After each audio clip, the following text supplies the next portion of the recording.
Bonsoir et bienvenue à toutes et à tous. Merci de nous retrouver sur le plateau de Voyage au bout de la nuit, votre émission quotidienne littéraire sur D8. Je suis ravie de partager ce moment de lecture avec vous. Ce sera ma dernière lecture avec le roman de Marcel Proust. Rassurez-vous, on se retrouvera très bientôt pour d'autres lectures avec de nouveaux auteurs et de nouvelles histoires. En attendant, je vous propose d'avancer un tout petit peu plus dans celui-ci. Il s'intitule Du côté de chez Swann et c'est le premier tome de ce qui constitue la recherche. Vous en avez déjà, j'en suis sûre, entendu parler. Marcel Proust a écrit 7 tomes qui correspondent à ce qu'on appelle la recherche. Il y en a plusieurs. Je vous propose d'ailleurs de vous faire peut-être, pourquoi pas, un petit rappel et de vous les lire. Alors attendez, il faut juste que je les retrouve parce que je ne les connais pas par cœur. Voilà, alors le premier, donc, Du côté de chez Swann, c'est celui qu'on lit en ce moment. Le deuxième, c'est À l'ombre des jeunes filles en fleurs. Le troisième, c'est Le côté de Guermantes. Quatrième, Sodome et Gomorrhe. 5, La prisonnière. 6, Albertine disparue, que j'avais déjà lu ici à D8. Et 7, Le temps retrouvé. Voilà, et tout ça, ça fait partie de À la recherche du temps perdu. Voilà, donc cette recherche, on ne sait pas trop ce que c'est, on appelle ça un roman, mais Proust lui-même ne l'appelait pas forcément roman, c'est plutôt une espèce de recherche philosophique. Il nous raconte un peu sa vie, il fait des détours comme ça, il approfondit, il va chercher un peu dans sa mémoire, au plus profond de sa mémoire. Et d'ailleurs, il y a cet épisode célèbre qui est celui de la Madeleine de Proust, où il mange un petit bout de madeleine qu'il trempe dans le thé. Et au début, il ne comprend pas, ça lui fait une sensation incroyable. Donc il reboit une gorgée de thé, et puis encore du thé, et puis ça ne marche pas. Et puis il se dit « Ah mais non, c'est pas le thé, c'est la madeleine, c'est ça qui me rappelle quand j'allais chez ma tante à Combray et blablabla. » Et on part comme ça dans les souvenirs du narrateur et c'est très très joli. On a passé évidemment ce passage, c'était celui de ma deuxième lecture. Je vous propose de le revoir. Voilà, je vais vous parler un tout petit peu des replays. Si vous aimez cette émission, que vous avez envie d'en voir plus, de la partager aussi, vous êtes levé trop tard ou trop tôt et que vous avez raté des émissions, eh bien je vous propose de les regarder grâce au replay. C'est peut-être ce que vous faites d'ailleurs en ce moment. Les replays, c'est très simple. Vous allez sur le site internet de la chaîne, rubrique Voyage au bout de la nuit, et vous trouvez comme ça toutes les émissions avec toutes vos lectrices et vos lecteurs préférés et évidemment les morceaux choisis que vous avez envie d'entendre, de réentendre et pourquoi pas de partager. Voilà, puisqu'on est présent sur les réseaux sociaux et que cette émission est aussi la vôtre, eh bien, n'hésitez pas à en parler autour de vous grâce au petit hashtag VBN qui est ici en bas de votre écran. Et n'hésitez pas à nous retrouver, nous également, lecteurs et lectrices, sur les réseaux sociaux, que ce soit Facebook, Instagram, Twitter et j'en passe. Tout le monde est là et on essaie dans la mesure du possible de prendre en compte vos suggestions de lecture. Voilà, je m'arrête de parler et je me replonge tout de suite dans la lecture Du côté de chez Swann. On est au tout début du roman, ce sont quand même des romans assez denses et touffus. Comme vous le savez, il y a des phrases qui font des pages entières, donc je lis doucement exprès parce que ce n'est pas forcément facile en tant qu'auditeur. Et qu'est-ce que je racontais rien, et que j'allais reprendre tout de suite la lecture et que nous sommes au tout début du roman, c'est-à-dire au chapitre 2, partie qui s'intitule Combray, page 167, vous avez vu comme je suis précise, et on se replonge tout de suite dans la lecture Du côté de chez Swann. Allez, très très bon voyage à vous, à tout à l'heure.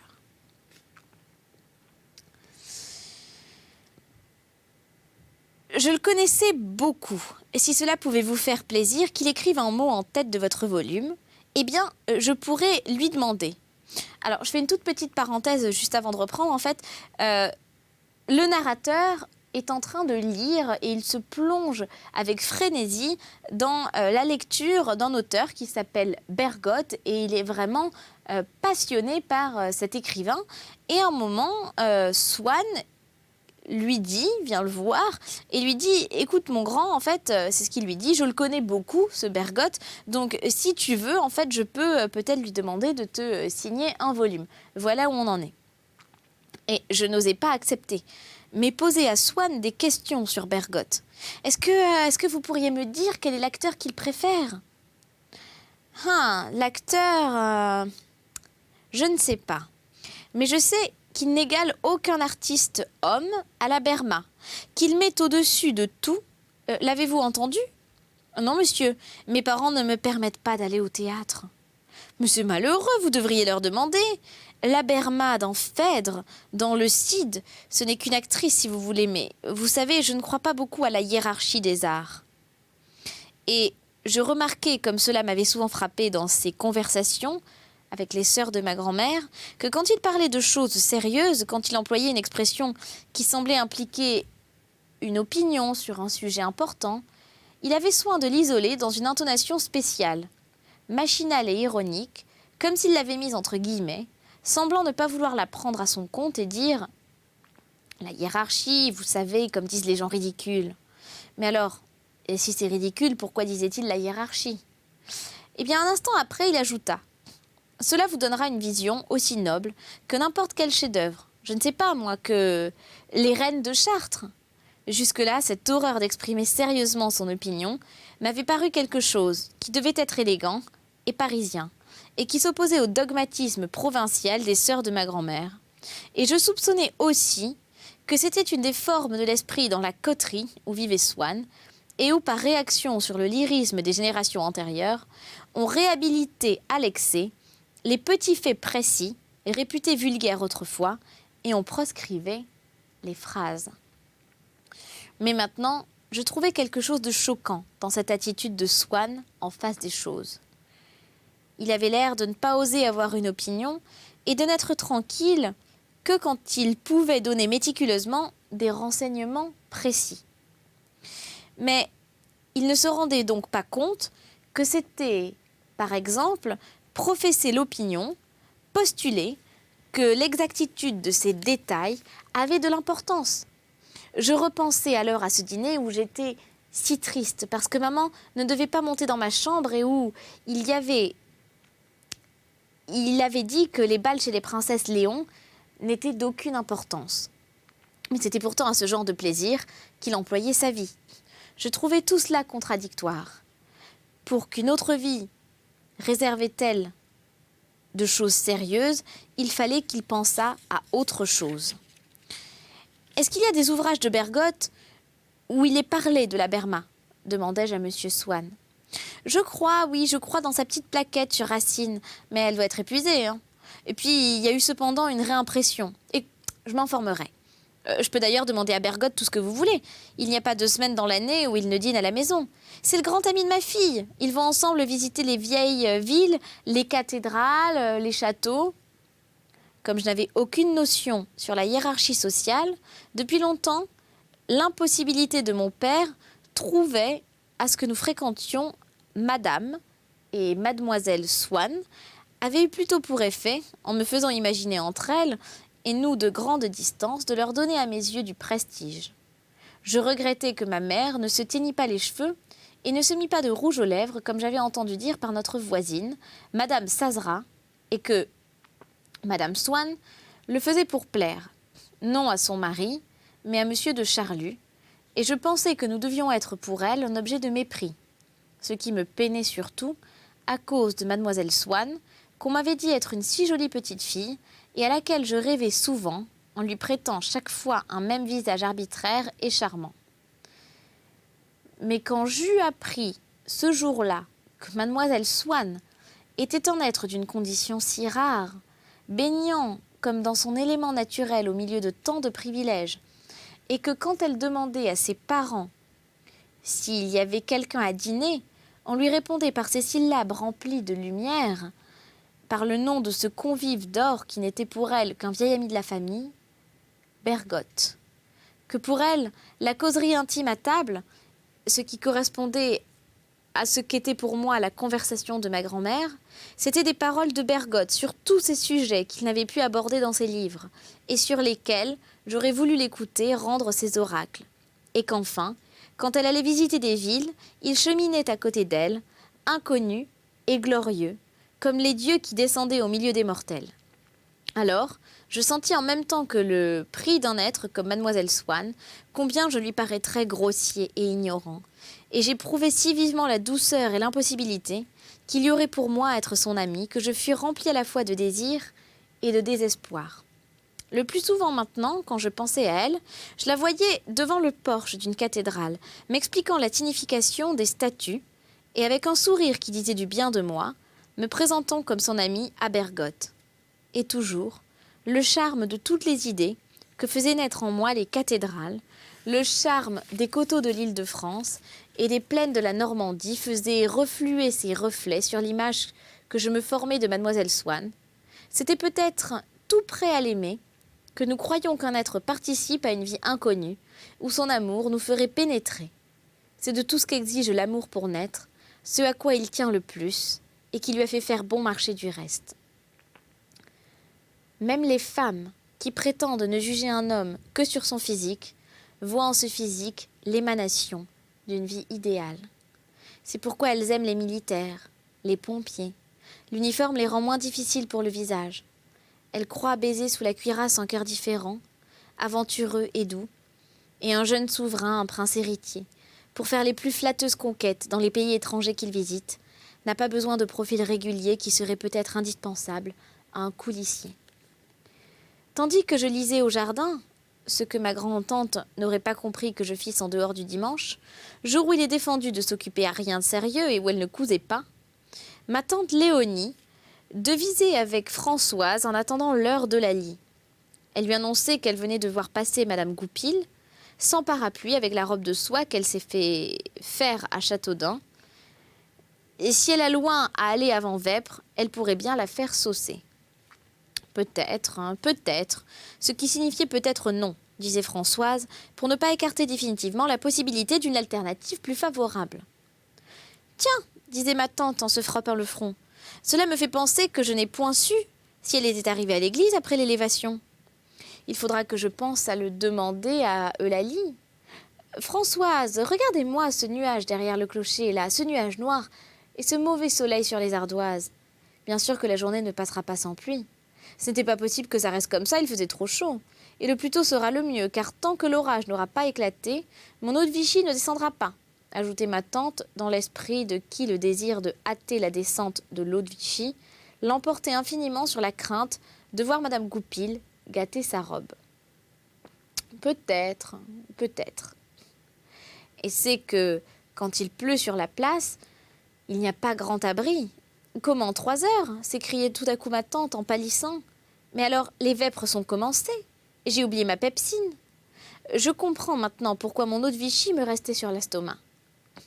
Et se précipitant sur un livre de messe relié en velours violet, monté d'or, et d'où, dans sa hâte, elle laissait s'échapper de ces images, bordées d'un bandeau de dentelle de papier jaunissante, qui marquent les pages des fêtes, ma tante, tout en avalant ses gouttes, commençait à lire au plus vite les textes sacrés, dont l'intelligence lui était légèrement obscurcie par l'incertitude de savoir si, prise aussi longtemps après l'eau de Vichy, la pepsine serait encore capable de la rattraper et de la faire descendre. 3 heures ? C'est incroyable ce que le temps passe. Un petit coup au carreau, comme si quelque chose l'avait heurté, suivi d'une ample chute légère comme de grains de sable qu'on lui laissait tomber d'une fenêtre au-dessus, puis la chute s'étendant, se réglant, adoptant un rythme devenant fluide, sonore, musical, innombrable, universel. C'était la pluie. Eh bien, Françoise, qu'est-ce que je disais ? Ce que cela tombe, mais je crois que j'ai entendu le grelot de la porte du jardin. Allez donc voir qui est-ce qui peut être dehors par un temps pareil. Françoise revenait. C'est madame Amédée, ma grand-mère, qui a dit qu'elle allait faire un tour. Ça pleut pourtant fort. Cela ne me surprend point, disait ma tante en levant les yeux au ciel. J'ai toujours dit qu'elle n'avait point l'esprit fait comme tout le monde. J'aime mieux que ce soit elle que moi qui soit en dehors de ce moment. Madame Amédée, c'est toujours tout l'extrême des autres, disait Françoise avec douceur, réservant pour le moment où elle serait seule avec les autres domestiques, de dire qu'elle croyait ma grand-mère un peu piquée. Voilà le salut passé. Eulalie ne viendra plus, soupira ma tante. Ce sera le temps que lui aura fait peur. Mais il n'est pas 5 heures, madame Octave. Il n'est que 4h30. Que 4h30 ? Et j'étais obligée de relever les petits rideaux pour avoir un méchant rayon de jour. À 4h30, 8 jours avant l'érogation. Ah, ma pauvre Françoise, il nous faut que le bon Dieu soit bien en colère après nous. Aussi, le monde d'aujourd'hui en fait trop.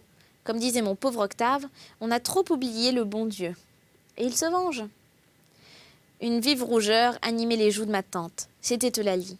Malheureusement, à peine venait-elle d'être introduite que Françoise rentrait, et avec un sourire qui avait pour but de se mettre elle-même à l'unisson de la joie, qu'elle ne doutait pas que ses paroles allaient causer à ma tante, articulant les syllabes pour montrer que malgré l'emploi du style indirect, elle rapportait en bonne domestique les paroles mêmes dont avait daigné se servir le visiteur. Monsieur le curé serait enchanté, ravi, si Madame Octave ne repose pas et pouvait le recevoir. Monsieur le curé ne veut pas déranger. Monsieur le curé est en bas. J'ai dit d'entrer dans la salle. Hein. Et en réalité, les visites du curé ne faisaient pas à ma tante un aussi grand plaisir que le supposait Françoise. Et l'air de jubilation dont celle-ci croyait devoir pavoiser de son visage chaque fois qu'elle avait à l'annoncer, ne répondait pas entièrement au sentiment de la malade. Monsieur le curé, qu'est-ce que l'on me disait? Qu'il y a un artiste qui a installé son chevalet dans votre église pour copier un vitrail?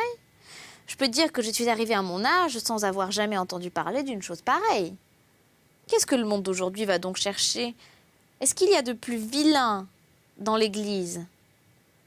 Je n'irai pas jusqu'à dire que c'est ce qu'il y a de plus vilain, car s'il y a à Saint-Hilaire des parties qui méritent d'être visitées, il y en a d'autres qui sont bien vieilles, et dans ma pauvre basilique, la seule de tout le diocèse qu'on n'ait jamais restaurée. Mon Dieu, le porche est sale et antique, mais enfin, d'un caractère majestueux. Passe même pour les tapisseries d'Esther, dont personnellement, je ne donnerai pas de sous, mais qui sont placées par les connaisseurs tout de suite après celles de Sens. Et oui, je suis sûre que si vous le demandiez à Monseigneur... écoutez, comptez-y, Madame Octave, répondait le curé. Mais c'est justement Monseigneur qui a attaché le grelot à cette malheureuse verrière, en prouvant qu'elle représente Gilbert le Mauvais, sire de Guermantes, le descendant direct de Geneviève de Brabant, qui était une demoiselle de Guermantes, recevant l'absolution de Saint-Hilaire. Mais je ne vois pas où est Saint-Hilaire. Mais si, dans le coin du vitrail, là, vous n'avez jamais remarqué une dame en robe jaune? Eh bien, c'est Saint-Hilaire, qu'on appelle aussi, vous le savez, dans certaines provinces, Saint-Hilier, Saint-Hélier, et même dans le Jura, Saint-Hilly. Ces diverses corruptions de Sanctus Hilarius ne sont pas du reste les plus curieuses de celles qui ne se sont produites dans les noms des bienheureux. Ainsi, votre patronne, ma bonne Eulalie, Sancta Eulalia, savez-vous ce qu'elle est devenue en Bourgogne? Saint-Éloi, tout simplement. Elle est devenue un saint. Voyez-vous, Eulalie, qu'après votre mort, on fasse de vous un homme? Monsieur le curé a toujours le mot pour rigoler. Le frère de Gilbert, Charles le Bègue, prince pieux mais qui ayant perdu de bonne heure son père, Pépin l'insensé, mort des suites de sa maladie mentale, exerçait le pouvoir suprême avec toute la présomption d'une jeunesse à qui la discipline a manqué. Dès que la figure d'un particulier ne lui revenait pas dans une ville, il faisait massacrer jusqu'au dernier habitant. Gilbert, voulant se venger de Charles, fit brûler l'église de Combray, la primitive église, alors celle de Théodebert, en quittant avec sa cour la maison de campagne qu'il avait près d'ici. Le curé, avec toutes ces histoires, avait tellement fatigué ma tante qu'à peine était-il parti, elle était obligée de renvoyer Eulalie. « Oh, tenez, ma pauvre Eulalie, disait-elle d'une voix faible en tirant une pièce de sa bourse. Voilà pour vous, et ne m'oubliez pas dans vos prières. Hein. Ah, mais Madame Octave, je ne sais pas si je dois. Vous savez bien que ce n'est pas pour cela que je viens, disait Eulalie avec la même hésitation et le même embarras, chaque fois que si c'était la première, et avec une apparence de mécontentement qui égayait ma tante et ne lui déplaisait pas. Car si un jour Eulalie, en prenant la pièce, avait un air un peu moins contrarié que de coutume, ma tante disait « Je ne sais pas ce qu'avait Eulalie, mais je lui ai pourtant donné la même chose que d'habitude, elle n'avait pas l'air contente. » Je crois qu'elle n'a pourtant pas à se plaindre, soupirait Françoise, qui avait une tendance à considérer, comme de la menue monnaie, tout ce que lui donnait ma tante pour elle ou pour ses enfants, et comme des trésors follement gaspillés, pour une ingrate, les piécettes mises chaque dimanche dans la main d'Eulalie, mais si discrètement que Françoise n'arrivait jamais à les voir. Il est vrai que Eulalie faisait la même estimation des richesses immenses et cachées de Françoise. Habituellement, quand Eulalie était partie, Françoise prophétisait sans bienveillance sur son compte. Elle la haïssait. Mais elle la craignait et elle se croyait tenue, quand elle était là, à lui faire bon visage. Elle se rattrapait après son départ, sans la nommer jamais à vrai dire, mais en professant des oracles sibyllins ou des sentences d'un caractère général, telles que celles de l'Ecclésiaste, mais dont l'application ne pouvait échapper à ma tante. Après avoir regardé par le coin du rideau si Eulalie avait refermé la porte, les personnes flatteuses savent se faire bien venir et ramasser les pépettes. Mais patience, le bon Dieu les punit tout un beau jour, disait-elle avec le regard latéral et l'insinuation de Joas, pensant exclusivement à Athalie quand il a dit « Le bonheur des méchants, comme un torrent s'écoule. » Mais quand le curé était venu aussi et que sa visite interminable avait épuisé les forces de ma tante, Françoise sortait de la chambre derrière Eulalie et disait « Madame Octave, je vous laisse reposer, vous avez l'air beaucoup fatiguée. » Et ma tante ne répondait même pas, exhalant un soupir qui semblait devoir être le dernier, les yeux clos comme une morte. Mais à peine Françoise était-elle descendue que 4 coups donnés avec la plus grande violence retentissaient dans la maison et ma tante, dressée sur son lit, criait « Est-ce que Lalie est déjà partie ? Croyez-vous que j'ai oublié de lui demander si Madame Goupil était arrivée à la messe avant l'élévation ? Courez vite après elle !» Mais Françoise revenait, n'ayant pu rattraper Eulalie. « C'est contrariant, disait ma tante en hochant la tête. La seule chose importante que j'avais à lui demander. » Ainsi passait la vie pour ma tante Léonie, toujours identique, dans la douce uniformité, de ce qu'elle appelait avec un dédain affecté et une tendresse profonde, son petit train-train. Préservé par tout le monde, non seulement à la maison où chacun, ayant éprouvé l'inutilité de lui conseiller une meilleure hygiène, s'était peu à peu résigné à le respecter, mais même dans le village où, à 3 rues de nous, l'emballeur, avant de clouer ses caisses, faisait demander à Françoise si ma tante ne reposait pas. Ce train-train fut pourtant troublé une fois cette année-là. Comme un fruit caché qui serait parvenu à maturité sans qu'on s'en aperçût et se détacherait spontanément, survint une nuit la délivrance de la fille de cuisine. Mais ses douleurs étaient intolérables et comme il n'y avait pas de sage-femme à Combray, Françoise dut partir avant le jour en chercher une à Tiberzy. Ma tante, à cause des cris de la fille de la cuisine, ne put reposer et Françoise, malgré la courte distance, n'étant revenue que très tard, lui manqua beaucoup.